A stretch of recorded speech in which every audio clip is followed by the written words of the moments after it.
dinner and auction, get a bunch of people out, have a meal, have a couple drinks, do an auction. Everybody has fun, and we raise the money that's necessary to allow us to keep our event running. So that's coming up in April, just shortly before the season officially opens here in New Brunswick. And then in June, we will be holding our 5th annual Fishing for Memories tournament. Well, once again, what is Fishing for Memories? I gave you a rough idea.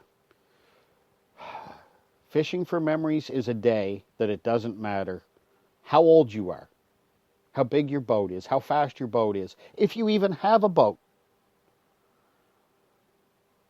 If you've ever fished a tournament in your life, this is a day for people who love to be outdoors, who love to be on the water, to come out, pay a small entry fee, have a chance at some phenomenal prizes, and support an outstanding cause all at the same time.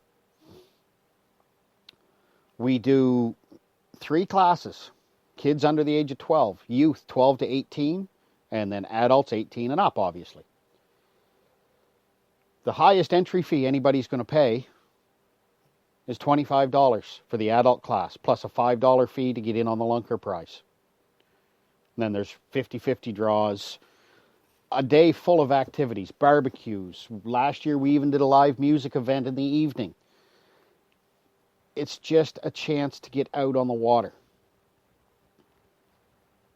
When I first approached the Alzheimer's Society of New Brunswick with this idea, now this wasn't admitted to me at the time, but a couple of years later, the executive director of the Alzheimer's Society, who I have been lucky enough to become friends with, told me flat out when I first called them, she thought I was crazy. She did not see how a fishing tournament was going to work for a fundraiser for an organization like theirs. Well, ladies and gentlemen, I am very, very proud to tell you that we proved them wrong. In our 4-year history, Fishing for Memories has raised over $15,000 for the Alzheimer's Society of New Brunswick, just for a single day each year of getting on the water with family and friends, husbands, wives, sons, fathers, daughters, your kids, grandkids, doesn't matter. It's sportsmen, sportswomen, sportspeople giving back to their community. And I'm sorry, ladies and gentlemen, to me there is nothing better than that. There's nothing more pure than a day on the water of friendly competition, live release tournament. You know, we've kept our loss rate of fish under 1% for each of the last 3 years. As our handling techniques have improved, our anglers' knowledge of the species and their handling techniques have improved. It's just a pure day of fishing. You come out, we start early, but we don't start too early. We blast off at 8 in the morning. We normally have boats arriving at 6, starting to put in. We blast off at 8, we're back at the wharf for the final measurements, barbecue and prizes by 2. So if you bring your kids, it's not too long of a day. It's just a fun day on the water. How much more simple and pure can it get than that? We have phenomenal sponsors that have stepped up year after year after year, helping us out, because every penny we bring in goes to the Alzheimer's Society. So if we're going to call it a tournament, we have to have some sort of prizes to go back out. So I pound the pavement every spring. Actually, starting in the winter, I'm starting now. I pound the pavement looking for sponsors. We've developed a very solid core of sponsors who have come back with us year after year. Dorian Outfitters from St. John, Molson, Canada has been another great one. I shouldn't even start listing any because there is so many. Each year we literally have over 100 individual sponsors. I can't say enough. I almost get emotional every time I even discuss this event, because the response we've got from the business community, from our anglers, we were, up until 2015, And I could stand to be corrected on this, but if I'm not mistaken, we were the largest single-day fishing tournament in the province of New Brunswick up until 2015. In 2015, there was a little event founded called the Miramichi Striper Cup, which I will discuss on another episode for those of you interested in striped bass fishing.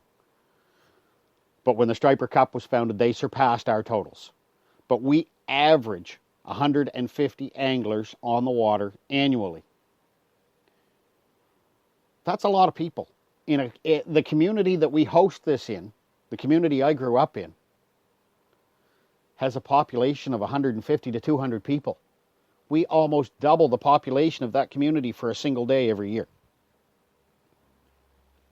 Sportsmen, sportswomen, sports people giving back.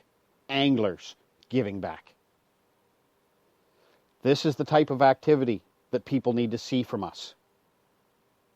And it's not just here in New Brunswick.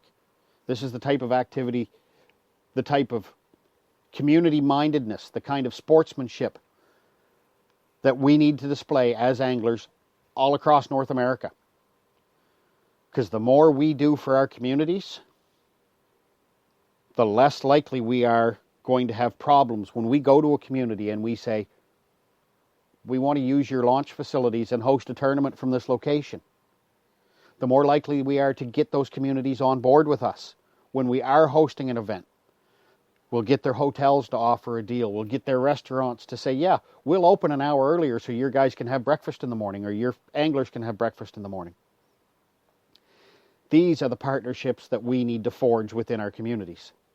And charity events and community activities are how we do it. I know this is kind of taking a weird circle today, folks. And if you've ever read my summary on my Spreaker page or on my Facebook page, this is just my rants and rambles about sport fishing. And some days I'm going to go down a weird path. And maybe tonight was one of them. Maybe I've bored some of you to death. I hope some of you have taken the time to listen. To truly listen to what I'm saying. Because if we don't take interest in A, going back to my first subject, our children, and B, our communities, then our sport will not thrive. Those are our two things. We have to take care of our kids. We have to take care of the future of the sport, the future participants in our sport. And then we have to take care of the communities where we host our events. We can't be out on the water being stupid. We can't be throwing garbage on the boat launch. We can't be throwing garbage. We can't throw handfuls of fishing line in the river or in a lake because you had your reel ball up. You had a bad backlash and you had to peel a bunch of line. You can't throw that in the river because if that ends up around somebody's prop, they're not going to point the finger at you specifically because they don't know who you are. They're going to point the finger at anglers in general. And that does none of us any favors. So, all this being said, ladies and gentlemen, I guess it's about respecting our sport, respecting our venue, Mother Nature, the communities that host us, the communities that have public boat launches that are nice enough to allow us to use them, or miles of fishable shoreline, that as long as we're fishing shoreline and not throwing garbage behind, they'll continue to allow us to use them. It's all little things, folks. But it's all little things that make a huge difference in the future of our sport. I could go on all night, and if I did that, I could guarantee I'd bore each and every one of you until you were sleeping, which, hey, maybe somebody needs help to sleep, and maybe this will be the tool that puts them to sleep. It's not the purpose I want it to serve, but it's better than no purpose at all. Ladies and gentlemen, once again, I want to thank you all for listening. My name is Donald Patterson. This has been this week's edition of NB Bassin. I hope you'll tune in again next week. Until then, in fishing or in life, set the hook, keep the line tight. Thank you, ladies and gentlemen.